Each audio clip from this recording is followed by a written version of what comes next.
They told me secrets rot in the dark, but nobody warned me what happens when one wakes up screaming at 2 a.m. I was 33, broke, and certain I'd wasted my life when the phone rang with a voice I hadn't heard since childhood. Caleb, listen carefully. Your mother isn't who you think she is, and your name was never yours to keep. The line went dead. The silence that followed bent the walls. I didn't call back.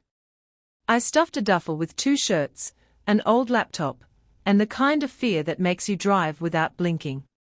12 hours later I rolled past the county line of Tremorne, the town I'd sworn I'd never see again. Cornfields leaned inward as if eavesdropping, and the sky seemed lower than it should be, like it wanted a closer look at my regret.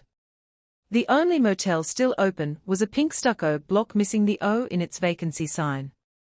Room 6 reeked of bleach and broken promises. I opened my laptop and searched the caller ID name, Edgar Stroud. Nothing but an ancient classified ad for a junk shop that had closed the year I left for college. When exhaustion finally pinned me to the mattress, I dreamed of my mother's face flickering like a film reel on fire. Morning knocked hard. I skipped the lobby's stale pastry tray and drove downtown, where every storefront looked embalmed. Only one door displayed light, Stroud & Son Curios. The bell over the frame clanged like a reluctant confession. Inside, shelves sagged under brass compasses, chipped china, and a stuffed raven wearing a pink bow. A woman about my age stood behind the counter, eyes sharp enough to carve marble. I told her Edgar had called me, said my life was borrowed. She didn't blink, just reached beneath the register and slid a manila envelope across the wood. Dad died 4 months ago, she said. He said a Caleb Barnes would come. He said I'd know you by the look of someone waiting to be unpunished. Her name was June. I opened the envelope. A birth certificate listed me as Caleb Archer, born to Rose Archer on July 9, 1990. A Polaroid showed my mother standing beside a man in uniform I'd never met. A note in block letters said Rose never burned in that fire, she ran, he made her, find the man with the brass wolf cane, he keeps the key. June locked the shop for lunch and poured coffee that tasted like midnight. She said her father believed objects remembered whatever humans tried to forget. I asked about the cane. June told me II fell, a local coal baron, carried it before vanishing the night the Tremorne mine collapsed. Legend said he escaped with payroll gold and cursed anyone who spoke his name near an open flame. We spent 2 days digging through Edgar's back room, a maze of relics and dust. We found a ledger with Rose's initials beside yearly cash drops on my birthday, a cassette tape labeled Rose Confession with its tape gutted, and a silver tooth engraved with the word Arise.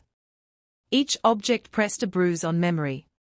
Mom baking pies she never tasted. Mom checking locks twice before bed. Mom vanishing when our house burned, leaving only cinnamon smoke where her laughter should be. The ledger led us to Cedar Grove Motel, 30 miles north, room 14, cash under the mattress every July 9th. We staked out the lot in June's truck that smelled of rust and peppermint. At 2:11 a.m. a sedan coasted in. A tall man stepped out, grey suit, silver wolf cane tapping a slow heartbeat. My pulse answered in triplets. He disappeared into room 14. We counted to 100, forced the door with a credit card, and slipped inside. Mildew curled in the corners. On the bed lay the cane, propped against a leather briefcase. Water ran in the bathroom. We opened the case. Stacks of bills. A passport with my 12-year-old face and the name Caleb Archer. A bundle of letters addressed to Rose Archer, all returned, never opened. The faucet stopped. June mouthed run. Too late. The bathroom door swung wide, and fell filled the frame, toweling his hands, smiling like a cracked mirror. Been waiting, son, he said. He motioned to a chair, as if he owned the idea of sitting. June stayed near the exit, muscles coiled. Fell tapped the cane twice on the floor. Rose thought she could hide you, but blood is a map. Every July 9th I paid to keep that map folded. Now the debt's mature. I asked what he wanted. He said keys open more than doors, some open memories. He lifted the cane. The wolf head unscrewed, revealing a hollow. Inside, a brass cylinder no longer than my thumb. Your mother hid the lock. You'll find it, or the past she feared will find you first. He tossed the cylinder. I caught it by reflex. Cold burned my palm. Police sirens yelped outside. Fell smiled broader, slipped past June as if she were fog, and was gone. When the officers burst in, room 14 held only us, an open case of money, and a story nobody wanted. June and I spent the night answering questions we couldn't believe ourselves. By dawn the cops released us, money impounded, cane vanished. I still held the brass cylinder. June drove us back to Tremorne in silence until dawn painted the sky with second thoughts. At a deserted rest stop we finally pried the cylinder open. Inside, a ring of iron keys, each tagged with a year. 1990, the smallest, gleamed like spilled moonlight. June whispered that her father once said keys choose their locks the way truths choose their moments. I told her I was done being chosen by anything. Still, the key weighed warm in my fist, daring me to turn it somewhere. Back in Tremorne we stood on the cracked sidewalk outside the library, morning sun reflecting off boarded windows. A for sale sign leaned in weeds, but the door hung open as though waiting. The key slid into the old brass lock like a memory returning home. The door swung inward. Dust plumed, books lay scattered, and from somewhere beyond the stacks a faint recording crackled to life. A woman's voice singing a lullaby I hadn't heard since childhood. June squeezed my shoulder. I stepped forward, every heartbeat echoing inside the hollow of my borrowed name. The story I thought I knew began to lift its mask. And I walked in, ready to hear what my mother never dared to tell me. The library smelled of wet stone and old paper. Morning light filtered through grime-streaked skylights, striping the floor like broken bars. I followed the lullaby deeper, past toppled shelves and a globe frozen on the Pacific. The song drifted from a reel-to-reel tape machine balanced on a reading desk, its power cord snaking into a car battery. Someone had wanted this recording to last. I pressed stop. Silence rushed in, too loud. June joined me, eyes on the battery, as if it might explain its own presence. The tape box was marked July 9, 1995. Under that, one word in my mother's handwriting, promise. I rewound and played it from the start. Her voice filled the room, grainy but steady. Caleb, if you're hearing this, the world finally gave me enough quiet to speak. I left you not to save myself, but to keep you from the debt your father owed. Fell calls it loyalty. I call it a chain made of secrets. Edgar promised to guard you. If you found this tape you also found the keys. Those keys open 5 boxes. Together they unlock the truth and the debt at once. Find the boxes, find me. I never stopped looking over my shoulder for you, even when you were safe. The recording ended in a click and a hiss. 5 boxes. 1 keeper box. My palm tightened around the ring. June found a dusty floor plan pinned behind the checkout desk. Red X marks scattered across town landmarks, the clock tower, the abandoned mine, an old water tower, a burnt-out church, and the Tremorne cemetery. Next to each X was a year matching a tag on a key. Someone, maybe my mother, had mapped a scavenger hunt decades ago. June tapped the mine X first. If Fell haunts any place, it's where the ground swallowed his men, she said. We borrowed flashlights from the library's emergency kit, and drove south to the ridge. The entrance was sealed by a rusted gate. The key labeled 1991 fit the lock like it had been waiting just for that day. Inside, the shaft breathed cold air that smelled of iron and regret. We followed rail tracks that vanished into black. 50 yards in, my light caught a wooden crate wedged behind a support beam. On its lid, arrowhead coal and a triangle stamped in white paint. The crate held a single item wrapped in oilcloth, a photograph of Rose shaking hands with unravels, a contract visible between them. On the back, Rose had written, "Debt forgiven upon delivery." June exhaled a word I didn't catch. I understood it anyway, ransom. We slid the crate back and hurried out before the mine ceiling decided to finish its collapse. The clock tower came next. The 1992 key fit a maintenance door. In a dusty gear room, we found a metal lunchbox chained to a beam. Inside, a ledger page listing payments from Fell to a bank in Argentina, payments that stopped the year I was born. Another note, he pays for silence, not peace. The pattern continued. Each site, each key, another piece of the puzzle. At the water tower a tin can held my mother's passport stamped with exit visas that never got used. At the church we dug under the altar and found a cassette labeled Choices. We waited until we were safe in June's truck to play it. Rose's voice again, softer, breaking. I wanted me to hand Caleb over once the mine debt was clear. Said a boy with no past makes the perfect heir to his empire. Edgar helped me disappear instead. If Fell still has the gold, he'll never let Caleb live free. The gold is cursed by the breath of every miner who died unpaid. June switched it off. Fell never lost that gold, she said. I saw it once when I was 7. Dad said curses are just debts that haven't met daylight. The last X waited in Tremorne Cemetery. Row after row of leaning stones led us to a crypt door. The 1994 key squealed but turned. A narrow stair dropped below ground to a chamber lined with safety deposit boxes cemented into the wall. Only one box remained unopened, keyhole polished from handling. I used the final key, 1990. Inside lay a single ingot of gold and a folded letter. The letter read, the debt ends when the weight returns to the ground it came from. Bury this gold with the men you cheated or keep running from their shadows. I choose daylight. Rose. Footsteps echoed above. June killed her flashlight. Dust sifted from the ceiling with every step. A voice called down the stairwell.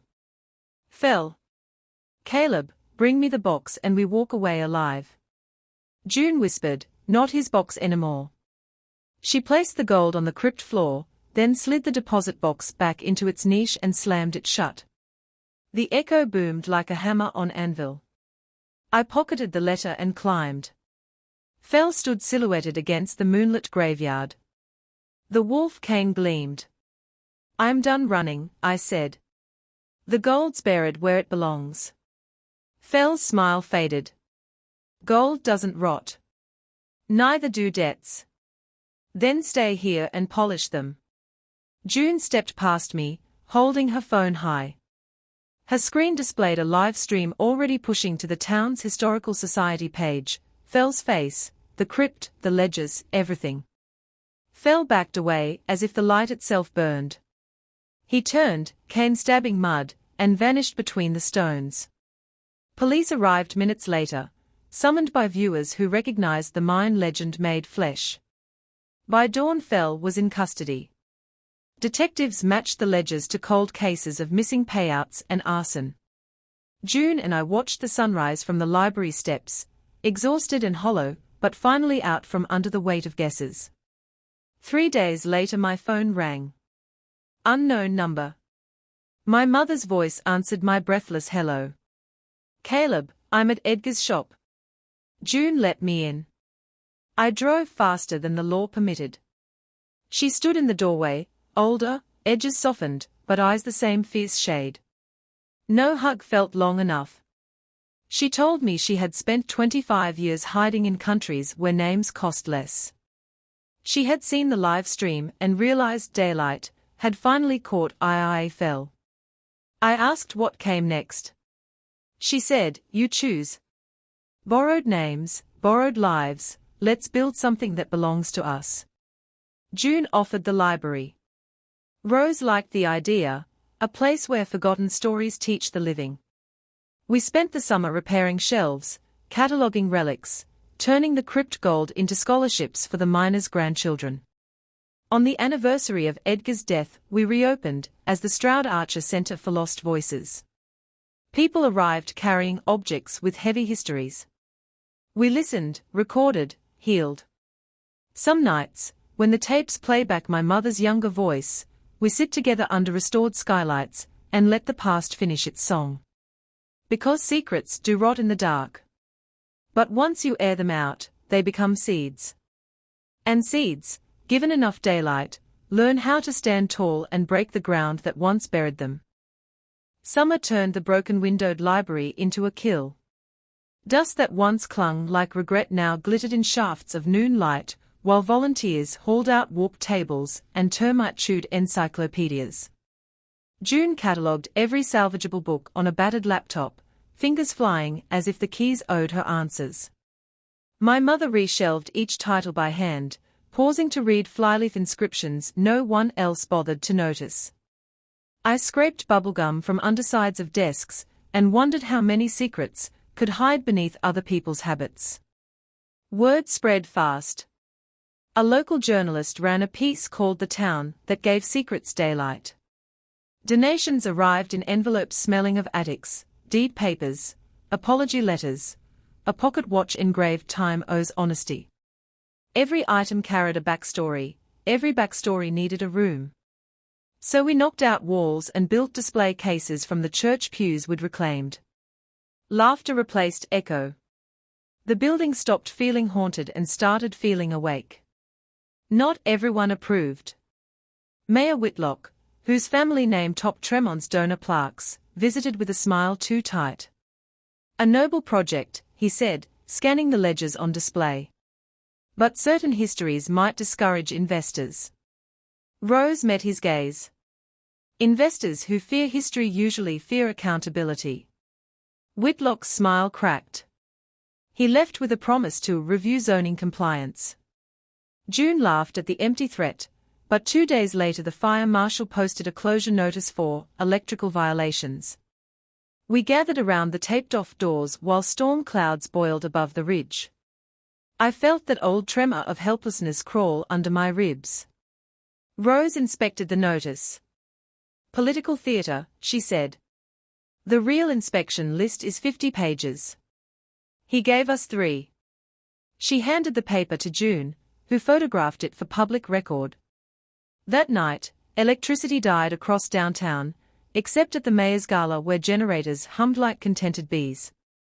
We lit battery lanterns and served coffee to stranded residents. Phones recorded everything. By midnight #DaylightTown trended. The mayor's office reopened the library next morning without comment. Obstacles didn't end there. Someone broke in and stole the wolf head cane from our glass case. No fingerprints, just footprints shaped like work boots, size 11. June and I drove loops around pawn shops, but the cane never surfaced. Losing it felt like tearing out the story's spine. Weeks later a letter arrived addressed to Caleb Archer, care of Daylight. Inside, a single Polaroid of the cane planted upright in wet sand beside a tidal inlet, sun setting behind it. No return address. On the back, debts sink eventually. The coastal marsh in the photo matched nowhere in the county.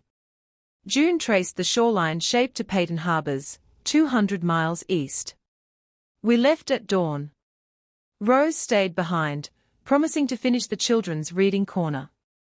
The drive cut through pine forests and towns still recovering from factory closures. At Peyton Harbors, salt wind slapped us awake. We combed the marsh at low tide, finding crabs, plastic bottles, but no cane. June checked the photo again, squinting. Different tide line, she said. Shot during king tide. We need tonight's high water.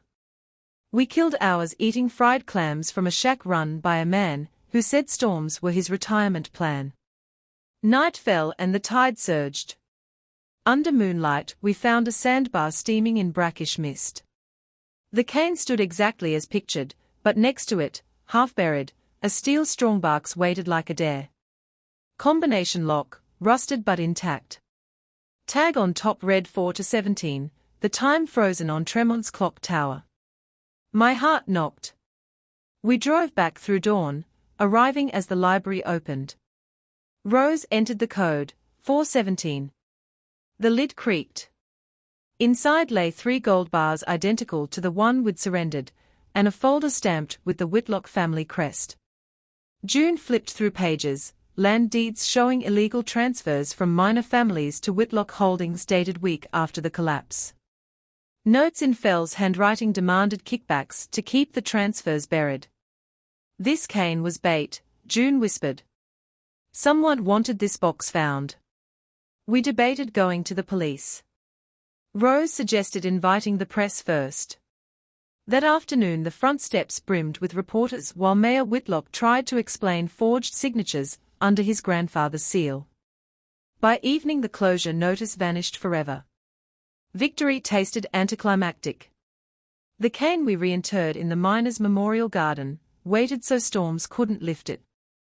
Gold bars funded new roofs for retirees living in trailers near the ridge. Autumn painted maples the color of fresh bruises. School buses emptied kids into the library after class. Rose taught them how to read a ledger, and how to write one no one could twist. June organized confession nights, inviting townsfolk to record stories anonymously. We stored the audio under Creative Commons so truth had no leash. I still woke some mornings expecting another phone call, another fracture in the ground. Trauma trains a mind for ambush. But each day ended without wolves pounding doors. Sometimes a quiet life is the loudest answer to a history of shouting. On the first anniversary of Daylight's opening, we projected my mother's old lullaby onto the exterior walls using speakers salvaged from the cinema. Residents stood in the street, eyes wet, as her voice echoed across brick and night air. A promise kept at last. When the final note faded, June slipped a folded paper into my hand, blueprints for an archival annex, room for every secret still waiting to breathe. At the bottom she'd written, "Let's build before they need it." We broke ground in spring. Because secrets, once aired, do become seeds. And seeds, given enough daylight, learn to rise even in towns that forgot how to lift their heads. The annex began as steel skeletons drawn against a spring sky. Volunteers hauled lumber while the town's lone crane operator worked nights for free, claiming the hum of machinery was cheaper than therapy. Children painted the temporary plywood walls with bright shapes, stars, rivers, keys, so construction looked less like a cage, and more like a promise unfolding in real time. On pouring day the concrete truck stalled half a mile out. June grabbed her toolkit, slid beneath the churning drum, and coaxed the engine back to life with a strip of copper wire and 3 muttered curses. The driver watched, stunned. "You folks fix everything around here." June wiped grease across her jeans. "Only the parts that matter."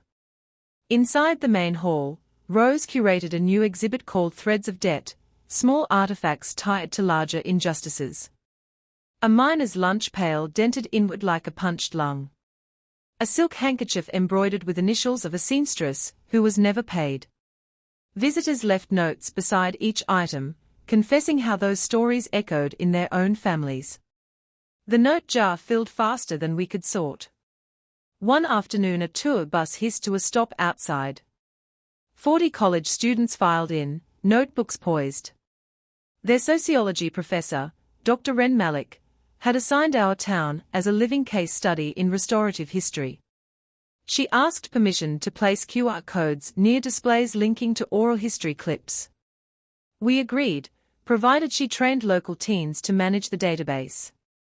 They called themselves the Keepers, wore mismatched vests with handmade patches, and treated metadata like treasure maps. Night after night the library stayed lit, skylights glowing amber against country dark. Laughter rose from the reading pit where elders taught card games that required mental arithmetic. The building pulsed like a heart rediscovering its own rhythm. Then came the letter from the State Historical Commission. They planned to designate the Stroud Archer Center a protected heritage site. Wonderful news. Except the designation required upgrades, sprinkler systems, seismic bracing, archival climate control. The estimate read a number large enough to flatten optimism. We held a town meeting under the unfinished annex roof, raindrops drumming like distant applause. Ideas ricocheted, bake sales, grant proposals, crowdfunding marathons. Lenny Harrow, retired mine foreman now in charge of maintenance, tapped the microphone.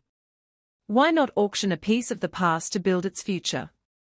He meant the remaining gold bars, but selling them felt wrong. Symbolically, they belonged to the miners' descendants. Rose closed her eyes, thinking. Then she spoke. Not the gold. Stories. She proposed a 24-hour live stream where anyone, anywhere, could request a story from the archive read aloud in real time for a donation of any amount. The keepers built the site overnight, adding a button labeled "Tell Me What I Need."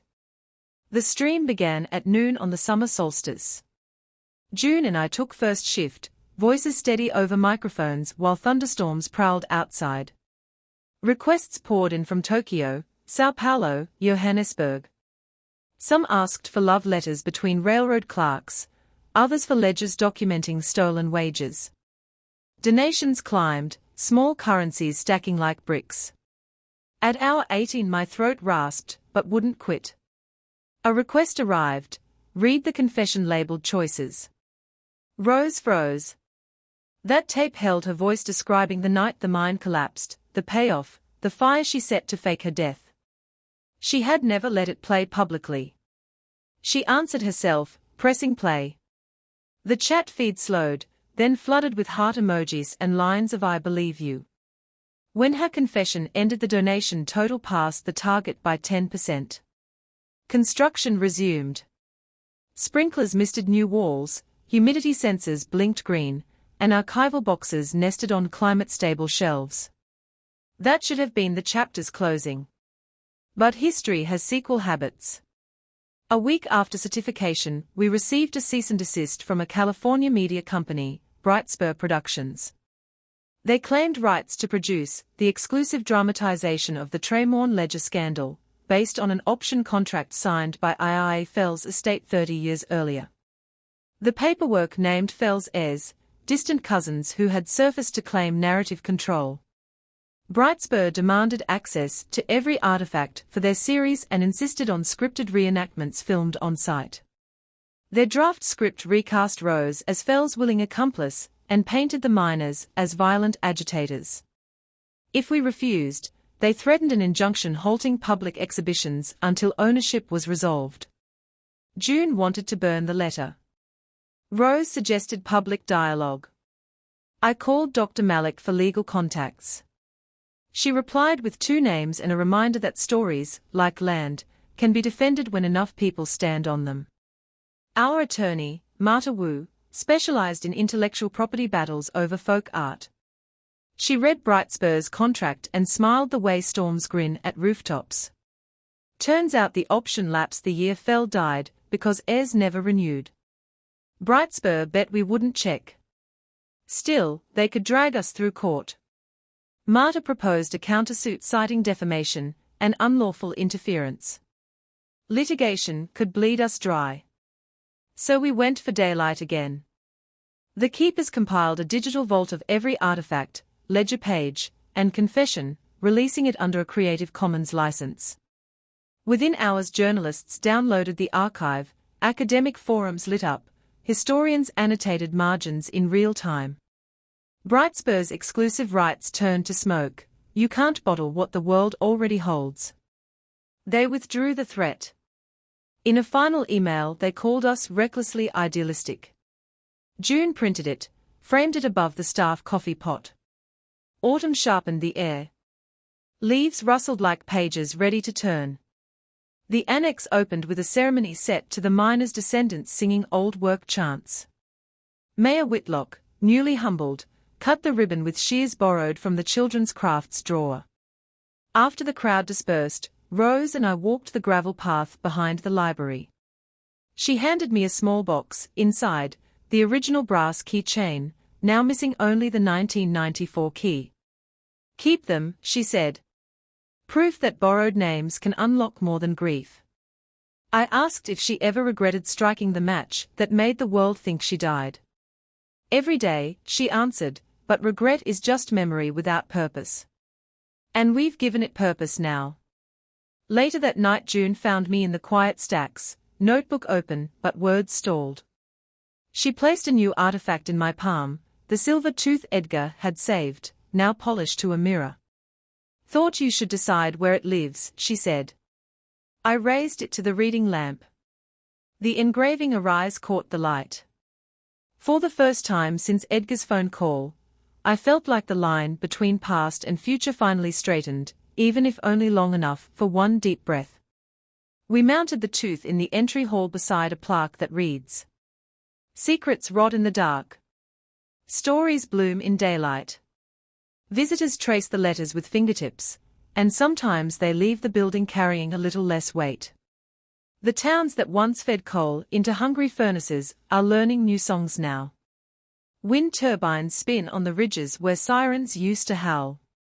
Kids bike past the memorial garden, pausing to wonder why a wolf-headed cane grows among the flowers. We tell them it reminds us that debts sink when truth rises, and that the wolves we fear often limp away once someone turns on the porch light. And on quiet evenings, when the annex's motion lights click off one by one, the building hums like a resting heart. If you stand very still, you can hear the echo of Rose's lullaby traveling through the air ducts, soft enough to make ghosts feel welcome, and gentle enough not to wake the seeds sleeping in the dark soil outside. Because secrets really do become seeds. And seeds, given enough daylight, always rise. Early winter settled without drama, no lawsuits, no power cuts, no mysterious phone calls. Snow fell in calm, deliberate sheets, quieting everything but the hum of the new HVAC in the annex. Most days felt almost ordinary. Almost. The keepers hosted a podcast from the library's old microfilm room, bare bulb lighting, blankets on the walls for sound, a single condenser mic. They called it Daylight Echoes. Guests sat in a creaky wooden chair and told stories in their own words, no scripts. Each episode ended with the same question: what would you plant if regret were compost? Some answered tulips, others said second chances.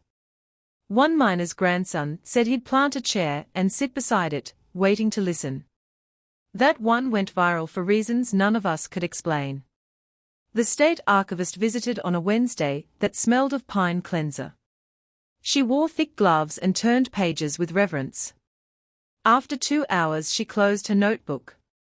"You've taken trauma and turned it into infrastructure," she said. "I've never seen documents breathe like this." She added a line in her report suggesting the center host an annual symposium on the ethics of memory. We shrugged, another plate for the spinning rods, but accepted. Rose started a letter-writing table near the main doors labeled Notes to the Unheard. Visitors wrote to people who would never read their words, ancestors, estranged siblings, their younger selves. Every Friday the letters were folded into origami cranes and hung from fishing line across the skylights. By January the ceiling looked like a cloud of quiet confessions mid-flight. In February a package arrived without return address. Inside, a pocket-sized journal with brittle pages, entries scrawled in pencil. The author was a Tremorne miner named Manuel Reyes. His last entry ended the morning of the collapse. No note explained how the journal found us. We scanned and translated it, then invited Manuel's granddaughter, Elena, to read the pages aloud at a community night. Her voice shook but never wavered. When she finished, she said she felt as if her grandfather finally walked out of the tunnel. March thawed the river early. The water tower, empty since the new municipal system, cast warped reflections on rippling ice. One afternoon I climbed the spiral stairs to breathe above town noise. From that height I saw the entire map of memory we'd pinned a year earlier, the mine scar, the cemetery, the clock tower frozen at 4:17 now restored and ticking, the library roof glinting like a lantern. June joined me, wind shredding her hair. She handed over 2 cups of burnt coffee. "Funny," she said, "Dad thought objects remember. Turns out places do too." Below us, the renovated cinema marquee blinked alive. A non-profit film crew from the state capitol asked to shoot a documentary about post-industrial renewal. We agreed on the condition local kids ran camera, too, and boom mic. The director drafted 11 pages of questions. Rose rewrote them in 6 simple sentences. Each question started with "When did you realize?" because revelation, she said, is always more interesting than fact. Production wrapped the same week the first symposium opened. 40 scholars, activists, and custodians of small-town archives filled the annex reading room. They brought stories of textile workers, railroad cooks, logging camps, places where daylight still struggled through thick canopy. We listened, took notes, and realized daylight had become more verb than noun. That night, after the keynote panel, a quiet attendee approached Rose. She introduced herself as Lydia Fell, great-niece of IRA. No lawsuits, no threats. She had flown in to apologize, not for her ancestor, but for the silence the family maintained. She handed Rose a sealed envelope labeled for the miners' families. Inside, a certified check large enough to end our mortgage on the building and fund field trips for every Tremorne student for 10 years. Rose accepted on one condition: Lydia read the apology letter at the next podcast session. She agreed. April rain arrived sideways, drumming the annex roof hard enough to shake dust from vent ducts. In the lull between showers, a young couple knocked on the doors. They carried a wooden crate stamped with an unfamiliar company logo. Inside, film reels, labeled in faded ink, home movies of miners' picnics from the 1950s. The films had turned up behind a false wall during a renovation. We projected one onto the annex wall that night. Kids chased dogs, women played accordion, and the men who would one day be swallowed by the earth laughed with their entire bodies. Town residents, some in their 80s, recognized faces and called out names between tears. When the projector lamp cooled, June locked the reels in a fireproof cabinet. She turned to me. "Memory is heavier than gold," she said. "But easier to share." The next morning a rainbow reflected in a puddle outside the library doors. A visitor took a photo and posted it with the caption "Daylight grows its own light now." The image made front page of the regional paper. By early summer a pattern emerged. People arrived from farther away, driving 6 hours, flying across states, carrying boxes, bags, sometimes only a single envelope. They called the items burdens, we called them chapters. Each donation became a thread in an ever-expanding tapestry we hadn't planned, but were determined to tend. One donor brought a cracked harmonica. "It played my brother's last song before he shipped out," he said. "I never learned the tune. Maybe someone here will." We found a music teacher, who restored the reeds and recorded the melody. The track became intro music for the Daylight Echoes podcast. Another visitor offered a sewing machine that had stitched protest banners in the 70s. June cleaned the rust, set it on a work table. Kids who never learned home economics threaded its needle and discovered how seams hold because tension pulls from both sides at once. We left the machine's hum in the reading room, mechanical, steady, forgiving. Summer solstice again. We repeated the live stream, this time with guest readers from every continent. Donations funded an audio description program, so visually impaired visitors could experience exhibits through narrative. Late July, the clock tower chimed 4:17 by design. June calibrated the mechanism to mark the minute the mine collapsed, turning each strike into a communal heartbeat. The town paused, listened, then carried on a little more mindful of borrowed time. Rose and I often walked the miners' trail at dusk. Fireflies stitched light among reeds. One evening she paused at the memorial garden, hand on the wolf head cane now half hidden by blooming lilies. "This is the first year I don't flinch when memories knock," she said. I asked what changed. "Daylight," she answered. "And watching you become keeper instead of kept." I wanted to reply, but a lump of gratitude jammed my words. She patted my shoulder, as mothers do when language fails. Autumn returned. The symposium doubled in size. Universities requested satellite exhibitions. The Stroud Archer Center trained traveling curators, sent artifact replicas on the road, shared guidelines for communities starting their own daylight projects. One morning a letter arrived from the Department of Education, granting funds to integrate the Hands and Hearts curriculum into statewide schools. The same afternoon, a second letter, the governor's office inviting us to consult on policy for historical accountability. June joked we were now bureaucrats of truth. We laughed, but accepted. Better to build policies than dodge them. Winter's first snow dusted the roof while volunteers installed solar panels, closing the loop on energy independence. At the solstice ceremony, Lydia Fell returned with her children, each holding candles. She read new names added to the Miners' Memorial Wall, acknowledging unmarked graves discovered through the center's research. The crowd joined in singing an old coal camp hymn. Snowflakes caught in hair, eyelashes. Some melted from tears, others stayed and sparkled. Later, back inside, the keepers played Manuel Reyes's restored picnic film on the wall opposite Rose's lullaby recording. Two timelines danced across plaster, generations sharing a single screen. Silence fell, not empty but full, like the pause before sunrise. After everyone left, June, Rose, and I lingered in the annex. The ceiling of paper cranes rustled in furnace breeze.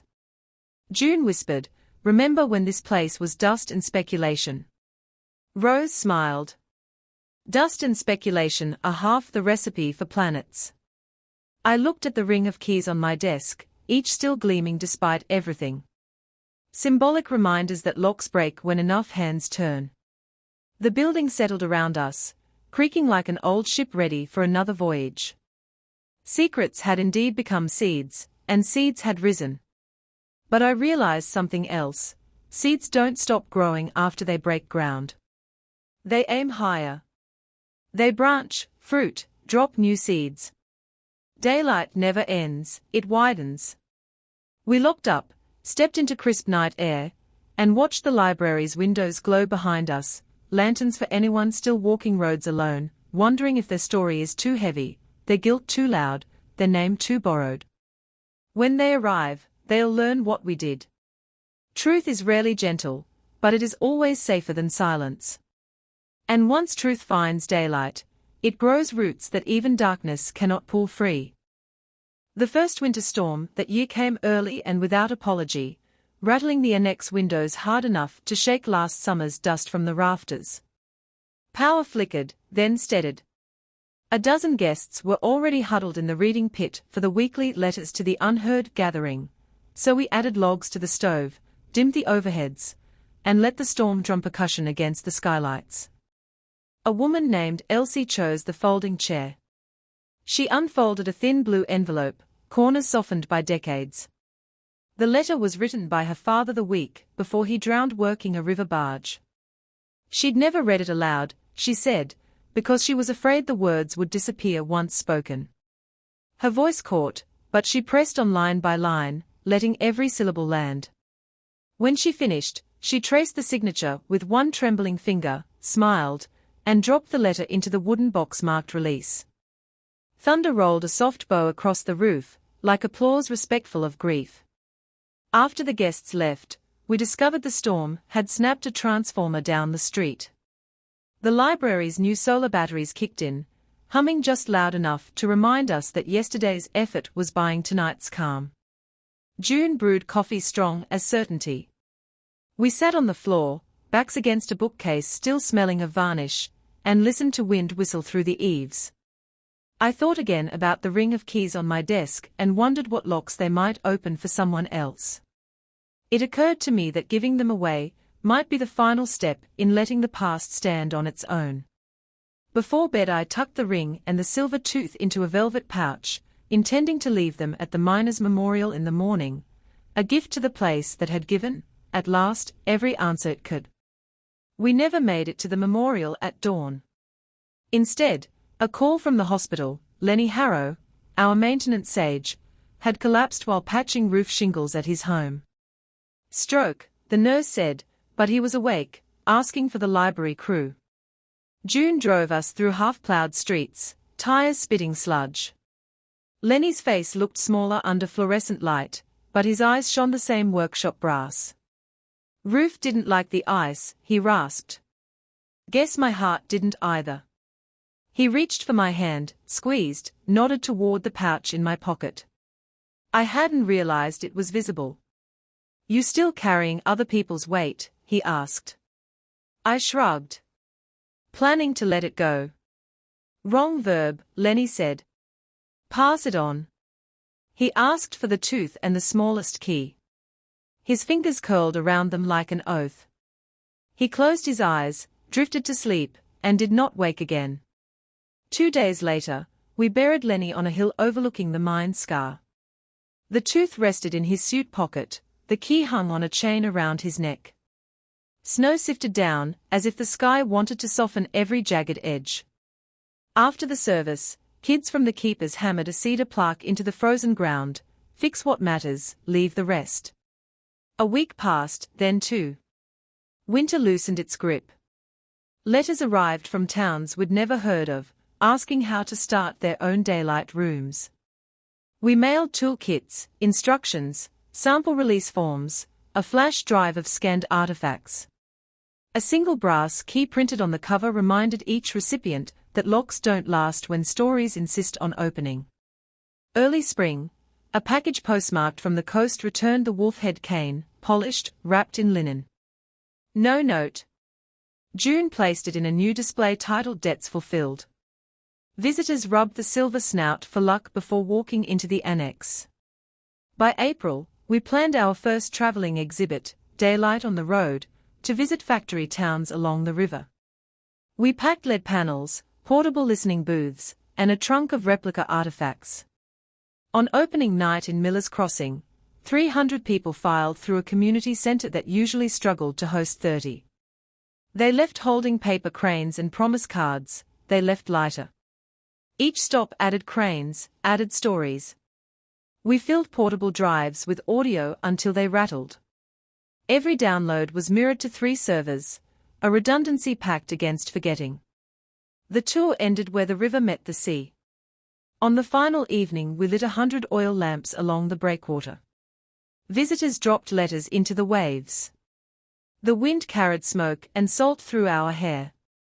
Rose read the miners' names one last time, voice steady over surf. When she finished, she turned to me and said, "We never owed revenge. We owed release." Back in Tremorne, summer warmed the annex stones. Rose began writing a guidebook titled How to Turn Locks into Windows. June built a tiny studio in Edgar's back room so the keepers could record without blankets on the walls. I spent dawns in the memorial garden, sanding planks for benches engraved with Lenny's favorite saying, "Some repairs hold better when you share the hammer." One hot afternoon, a delivery truck arrived with crates taller than me. Inside lay sculpted steel vines shaped like key rings, commissioned anonymously. Each vine featured leaves inscribed with dates: the mine disaster, the day Rose vanished, the day the library reopened, and Lenny's last sunrise. We anchored the sculpture in the garden beside the wolf head cane. When the sun set, the metal glowed gold, reflecting lanterns strung overhead. Children called it the growing key. The night we lit it for the first time, the town gathered on blankets, picnic style. The river sounded like distant applause. Dr. Malik's sociology students live-streamed to anyone who had followed Daylight's rise. At the end, June stepped to the microphone, held the original brass ring high, now missing the tooth and keys, and offered the final piece of the story. "These keys opened doors, but not by magic," she said. "They opened because people turned them, together. If you need a key, take one. If you have a key, offer it. She clipped the ring to the sculpture. Visitors queued quietly, adding their own trinkets, locker keys, bike keys, broken keys taped back, even paper keys cut from ticket stubs. Metal chimed in a language that felt older than fear. At midnight the sky cleared. Stars burned like pinholes punched through black velvet. Rose stood beside me, eyes reflecting starlight and lantern glow. "You still afraid secrets will chase you?" she asked. "Not anymore," I said. "They are too busy sprouting." She laughed, soft, like the turning of a page. We walked home. The library windows dimmed behind us, but the path stayed lit by fragments of shared metal catching moonlight, plenty for whoever wandered next, carrying a story that felt too heavy. Because now the entire town understood. Truth is daylight. Daylight is seed. And seeds, when tended, build forests strong enough to shelter every borrowed name until it finds a place to belong. The cranes on the ceiling never stopped rustling after that. Maybe it was drafts from the ducks, or maybe stories just refused to stay still once they learned to fly. Either way, the sound was gentle enough to sleep by and steady enough to wake to. We chose both.